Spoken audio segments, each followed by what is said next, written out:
Now come to chapter 11 verse 2. In verse 2, question will be based on trapezium and parallelogram. So first we will know about trapezium and parallelogram. पहले हम जानेंगे कि trapezium क्या होता है, parallelogram होता है. Then we will solve some questions of verse 2 on the concept of trapezium and parallelogram. तो see what is trapezium. Trapezium तो पहले तो ट्रेपेजियम में क्वाड्रिलेटरल होता है. क्वाड्रिलेटरल क्या होता है, इसके पहले पॉलीगोन में हम लोगों ने डिस्कस किया था. ये closed figure, closed curve figure made up of 4 line segments. देखिए 1 2 3 4, तो ये 4 लाइन सेगमेंट्स है. तो पैरेललोग्राम में भी 4 लाइन सेगमेंट होता है. 1 2 3 4 लाइन सेगमेंट्स होता है. लेकिन दोनों में बेसिक डिफरेंस क्या है, ये भी क्वाड्रिलेटरल, ये भी क्वाड्रिलेटरल. तो देखिए ट्रेपेजियम क्या होता है कि quadrilateral in which one pair of opposite sides are parallel, जिसमें opposite sides का एक ही पेयर पैरेलल हो. opposite sides का वन पेयर, एक पेयर पैरेलल हो. अब देखिए opposite साइड कौन है, AB का opposite साइड है CD और BC का opposite साइड है ED. तो इसमें जो है AB पैरेलल ये BC पैरेलल AD हो जाएगा. यहाँ हो जाएगा AD, ये AD है, this is AD, this is AD. तो AD पैरेलल BC. तो देखिए एक पेयर क्या है, अपोजिट साइड है. ये AD और BC अपोजिट साइड है और अपोजिट साइड का एक पेयर क्या है, पैरेलल है. तो AD क्या इसके पैरेलल है BC के. तो एक ही पेयर जो है अपोजिट साइड का पैरेलल हो. अब दूसरा पेयर कौन है, AB और DC. AB अपोजिट साइड का पेयर है लेकिन ये पैरेलल नहीं हो, तो लिखें AB नॉट पैरेलल DC. तो ये हम लोग मेंसुरेशन में भी पढ़े थे कि ट्रेपेजियम क्या होता है. लेकिन ये पेयर पैरेलल नहीं होगा, AB CD के पैरेलल नहीं होगा लेकिन इक्वल हो सकता है. तो if AB equal to DC, अगर AB और DC इक्वल हो और एक पेयर अपोजिट साइड का पैरेलल हो AD और BC, तो इसको हम कहते हैं आइसोसेलेस ट्रेपेजियम. तो ट्रेपेजियम में क्या होता है, one pair of opposite sides are parallel. तो जब ये पेयर पैरेलल है तब ध्यान दीजिए कि जब ये पैरेलल हो जाएगा तब ये क्या हो जाएगा, ट्रांसवर्सल AB. और पैरेलल लाइन में हम लोग पढ़े हैं पैरेलल लाइन में कि ये पैरेलल है, ये ट्रांसवर्सल है. तो ये एंगल इंटीरियर एंगल का सम कितना होता है, 180 डिग्री. ये पैरेलल है तो angle C plus angle D 180. लेकिन कोई कहेगा कि angle B plus angle C 180 होगा, नहीं होगा. क्यों, क्योंकि AB और DC पैरेलल नहीं है. तो ये क्वेश्चन तो इस पर बेस्ड होगा. दूसरा ये पैरेललोग्राम. तो ये क्वाड्रिलेटरल, ये भी देखिए क्वाड्रिलेटरल है, 4 लाइन सेगमेंट से बना हुआ क्लोज्ड फिगर है. इन बीच जिसमें both pairs of opposite sides are parallel. Opposite sides का क्या हो, दोनों पेयर पैरेलल हो. जैसे AB का ऑपोजिट साइड कौन है, देखिए DC है, तो AB पैरेलल CD.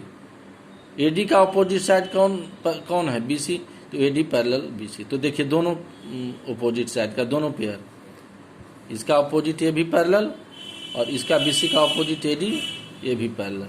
तो इसमें लिखता है both pairs of opposite sides are parallel. तो मतलब ये भी पैरेलल हो गया तो ये भी ट्रांसवर्सल हो गया, और ये पैरेलल हो जाएगा तो AB और CD ट्रांसवर्सल होगा. ट्रांसवर्सल क्या होता है कि दो पैरेलल लाइन को दो पॉइंट पर इंटरसेक्ट करता है. अगर ये पैरेलल है तो AB देखिए, AB AD को A और BC को B पर इंटरसेक्ट कर रहा है. तो transversal is a line which intersect 2 line at 2 points.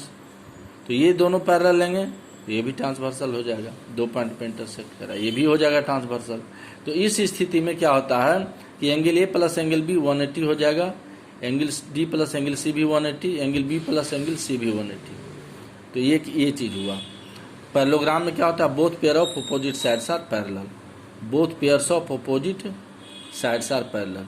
अब इसमें ट्रेपेजियम में क्या होता है, one pair of opposite sides, one pair of opposite sides are parallel. तो ये दोनों में बेसिक डिफरेंस इसको समझिएगा। उसके बाद कुछ प्रॉपर्टी हम डिस्कस करें, प्रॉपर्टीज ऑफ पैरेललोग्राम। तो देखिए क्या है, वो पहला property, opposite angles of parallelogram are equal. अब पैरेललोग्राम का ऑपोजिट एंगल इक्वल होता है। अब कहेगा कि ये पैरेललोग्राम है, एंगल बी 50 डिग्री, तो इसका ऑपोजिट एंगल डी भी क्या हो जाएगा 50 डिग्री, तो ऑपोजिट एंगल इक्वल होता है।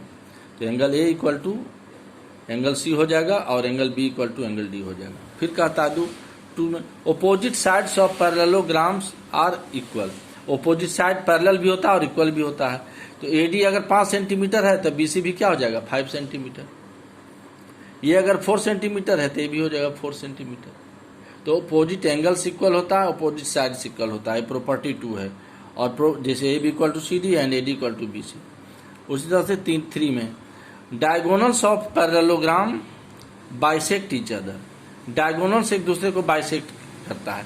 तो जब हम क्वेश्चन सोल्व करेंगे तो कुछ इसमें इस टाइप का भी क्वेश्चन आएगा, डायगोनल्स भी दिया रहेगा। तो डायगोनल्स क्या होता है, पैरेललोग्राम का बाइसेक्ट करता है एक दूसरे। जिस देखिए डायगोनल कौन है, बी डी, जो ऑपोजिट वर्टिसेस को ज्वाइन करता है। बी का ऑपोजिट वर्टिसेस कौन है, डी, तो बी डी हो गया डायगोनल, ए सी डायगोनल हो गया। तो ये बाइसेक्ट करता है, ए सी बी डी को बाइसेक्ट करेगा और बी डी ए सी को बाइसेक्ट। बाइसेक्ट मतलब इक्वल पार्ट में। तो कहाँ पर बाइसेक्ट हो रहा है, ओ पर। तो अगर बी डी 8 सेंटीमीटर है तो ओ बी और ओ डी क्या हो जाएगा 4 इक्वल हो गया, तो बाइसेक्ट हो गया। वैसे ए सी अगर 6 है तो ओ ए हो जाएगा 3 सेंटीमीटर और ओ सी हो जाएगा 3 सेंटीमीटर। तो इसको माने समझना ज़्यादा जरूरी है कि डायगोनल्स बाइसेक्ट होता है, क्योंकि क्वेश्चन इस माने कंसेप्ट पर आपका क्वेश्चन से भी दिया हुआ है। तो जहाँ डायगोनल बाइसेक्ट दे देगा, डायगोनल जैसे दे देगा कि दोनों डायगोनल एक 10 सेंटीमीटर है और एक 8 सेंटीमीटर है, तो जो 10 सेंटीमीटर है बी डी तो उसका आधा 5 सेंटीमीटर हो जाएगा। जो 8 सेंटीमीटर है तो ओ ए और ओ सी 4 सेंटीमीटर हो जाएगा। तो एक ये बेसिक कंसेप्ट, इसको ध्यान रखना जरूरी है। और एंगल 1 इक्वल टू टी 2, एक चीज़ ये। और दूसरा चीज़ देखिए क्या होता है कि अल्टरनेट एंगल्स इक्वल होता है। अब जैसे देखिए पैरेललोग्राम है, फिर एक फिगर बनाए, ये डायगोनल है। तो आप देखिए ध्यान से, ट्रांसवर्सल भी तो हो गया, ये क्या हो गया ट्रांसवर्सल हो गया। और जब ट्रांसवर्सल हो गया तो एंगल 1 और एंगल 2 क्या हो जाएगा अल्टरनेट एंगल। एंगल 1 और एंगल 2 क्या हो जाएगा अल्टरनेट एंगल्स इक्वल होता है। उस तरह से एंगल 3, ये एंगल 3 है, ये ट्रांसवर्सल एसी लेंगे। अगर एसी ट्रांसवर्सल लेंगे तो एंगल 3 का अल्टरनेट क्या हो जाएगा एंगल 4। क्यों? क्योंकि ये ट्रांसवर्सल में अल्टरनेट एंगल क्या होता है, ट्रांसवर्सल के ऑपोजिट साइड होता है। और ये इंटीरियर है तो दूसरा भी इंटीरियर होगा। तो ये एक कंसेप्ट दिमाग में रखना होगा कि एंगल 1 इक्वल टू एंगल 2 और एंगल 3 इक्वल टू एंगल 2। कब? जब कोई ट्रांसवर्सल पर हम एंगल ले रहे हैं। तो ट्रांसवर्सल इसमें बी डी है, ए सी है, तो कौन सा ट्रांसवर्सल यूज करें उस पर डिपेंड करा। तो एंगल 1 एंगल 2, मान सपोज करो कि एंगल सी बी डी, ये एंगल 30 डिग्री दिया है। पूछेगा एंगल 2 क्या है, ए डी बी, तो ये भी 30 डिग्री हो जाएगा। अल्टरनेट एंगल्स लिख देंगे, इक्वल होता है। तो 1 इक्वल टू 2 और एंगल 3 इक्वल टू 4, ये अल्टरनेट एंगल्स।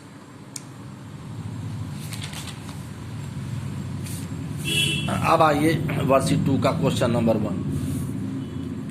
देखिए P Q R S is a trapezium with P Q parallel S are. हम तो पहले कहें कि ट्रेपेजियम में क्या होता है, 1 pair of opposite sides are parallel.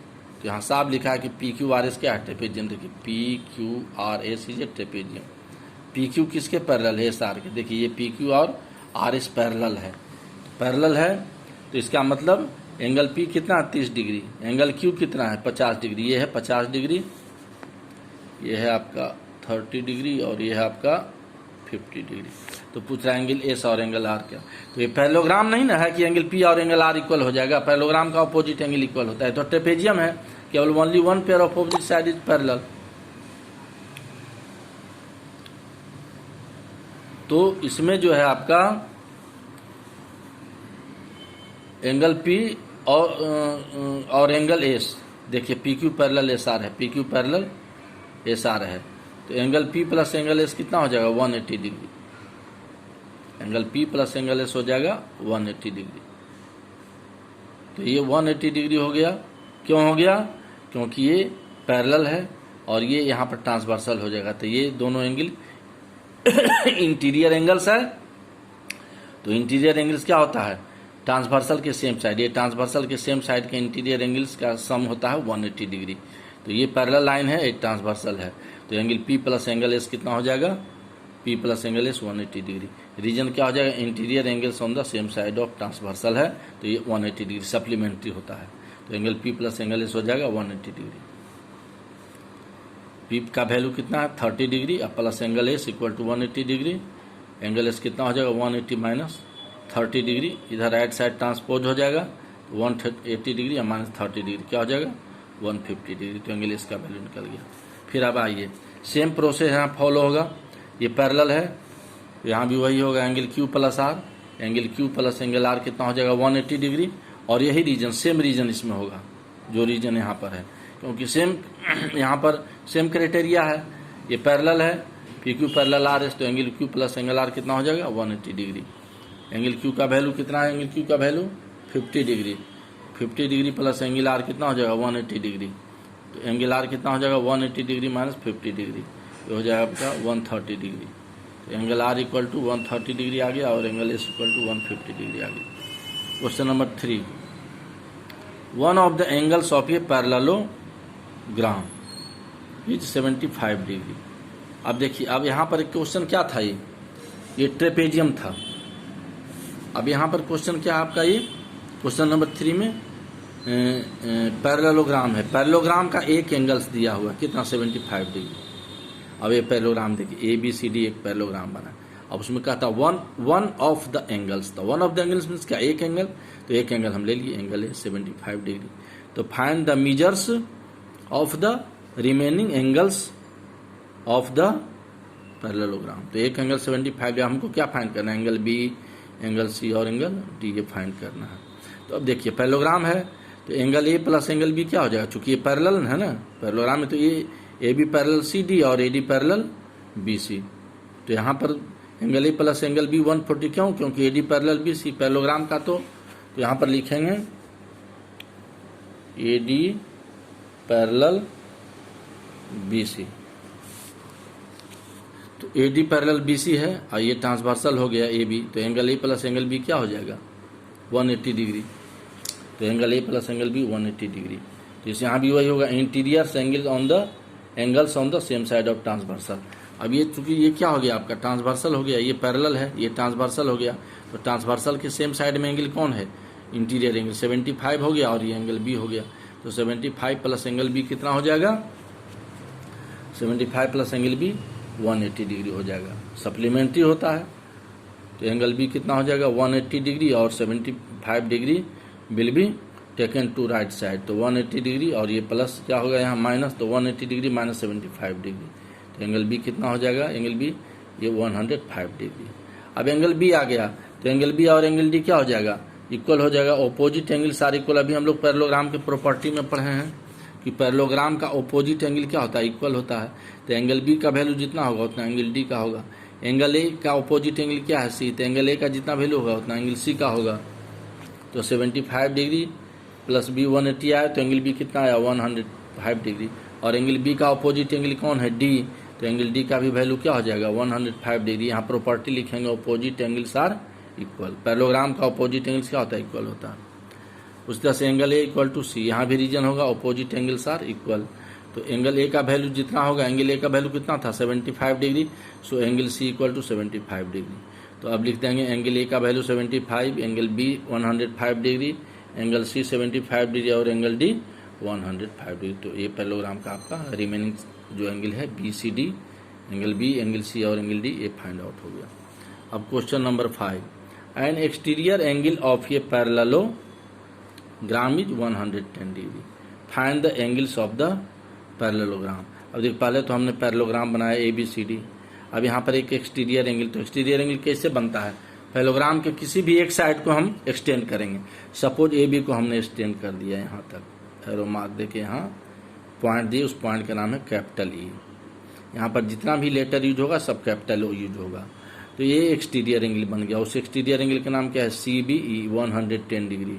तो कहता है कि अब पैरेललोग्राम का सब एंगल्स निकालिए। तो पैरेललोग्राम का एंगल्स तो ये है, ये तो पैरेललोग्राम का एंगल्स नहीं ना है, तो पैरेललोग्राम का एक्सटीरियर माने बाहर में जो एंगल बना है एक साइड को बढ़ाने से, इस साइड को बढ़ाएंगे तो यहाँ एंगल बन जाएगा, इस साइड को अगर बढ़ा देंगे तो यहाँ एक्सटीरियर एंगल बन जाएगा। तो डिपेंड करता है कि एक्सटीरियर एंगल कहाँ बनता है, किस साइड को एक्सटेंड किया जा रहा है। तो ए बी को एक्सटेंड मतलब बढ़ाया जा रहा है, तो यहाँ बन गया 110 डिग्री। तो एक्सटीरियर एंगल देखिए, एक्सटीरियर एंगल कितना है किसका, पैरेललोग्राम का कितना है 110 डिग्री, यहाँ पर 110 डिग्री।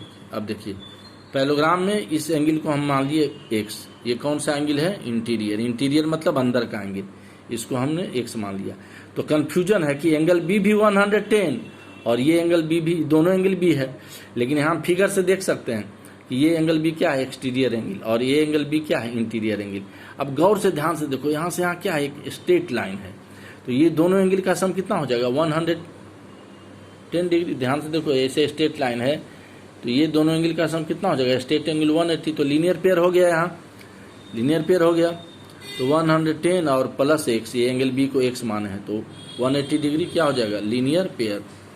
तो एंगल x कितना हो जाएगा, 180 में से 110 को सब्ट्रैक्ट करेंगे तो कितना हो जाएगा 70 डिग्री। तो ये आपका देखिए इंटीरियर एंगल जो x है, x क्या है, इंटीरियर एंगल b है, इंटीरियर मतलब अंदर का एंगल b है 70 डिग्री। तो जब अब b निकल जाएगा तो फिर एंगल a प्लस बी निकाल सकते हैं। ये पैरेललोग्राम का क्या होता है, इंटीरियर एंगल का सम, एडजेसेंट एंगल का सम कितना होता है 180 डिग्री। तो interior angles on the same side of transversal, ये ट्रांसवर्सल है, इसके सेम साइड का एंगल कौन हो गया, angle A plus angle B, इसको एडजेसेंट एंगल भी कहते हैं। तो एडजेसेंट एंगल का सम होता है 110 डिग्री। तो angle A plus angle B, angle A interior angle और एंगल बी कितना हो गया 180। इसका वैल्यू कितना है आपका, एक्स का जो वैल्यू है यहाँ पर एंगल बी, एक्स क्या है interior angle B, interior angle B 70 degree. तो angle A plus B 180 degree, interior angle से ट्रांसवर्सल के सेम साइड, ट्रांसवर्सल कौन हो गया, ये हो गया, तो इसका सम क्या होगा 180 degree. Angle A angle B का वैल्यू कितना 70 डिग्री इक्वल टू 180 डिग्री। तो एंगल ए कितना हो जाएगा 180 डिग्री और माइनस 70 डिग्री 110 डिग्री। तो अब आपका ए एंगल निकल गया 110 डिग्री। तो अब यहाँ से हम आसानी से ये निकाल लेंगे, angle A equal to angle C, opposite angles of parallelogram are equal, और फिर angle B equal to angle D, opposite angles of parallelogram are equal. तो एंगल ए इक्वल टू 110 है, तो angle A equal to angle C हो जाएगा। Angle A का opposite angle कौन है, सी, तो ऑपोजिट एंगल साथ पैरेललोग्राम क्या होता है, इक्वल होता है। तो एंगल ए के ऑपोजिट में कौन है, एंगल ए के ऑपोजिट में कौन है, एंगल सी है। तो एंगल ए का जितना वैल्यू होगा उतना ही एंगल सी का होगा। तो एंगल ए का वैल्यू 110 है, तो एंगल सी का भी वैल्यू 110। उसी तरह से नाउ एंगल बी और एंगल डी इक्वल है, ऑपोजिट एंगल्स है। तो एंगल बी का वैल्यू 70 डिग्री है, तो एंगल डी का वैल्यू कितना होगा 70 degree. Opposite angles are equal, तो सेम रीजन इसमें भी होगा। तो अब देखिए एंगल ए का वैल्यू 110, एंगल बी का वैल्यू 70 डिग्री, एंगल सी का वैल्यू देखिए, सी का वैल्यू 110 डिग्री और एंगल डी का वैल्यू 70 डिग्री। तो ये जितना भी एंगल से पैरेललोग्राम का वो फाइंड आउट हो गया।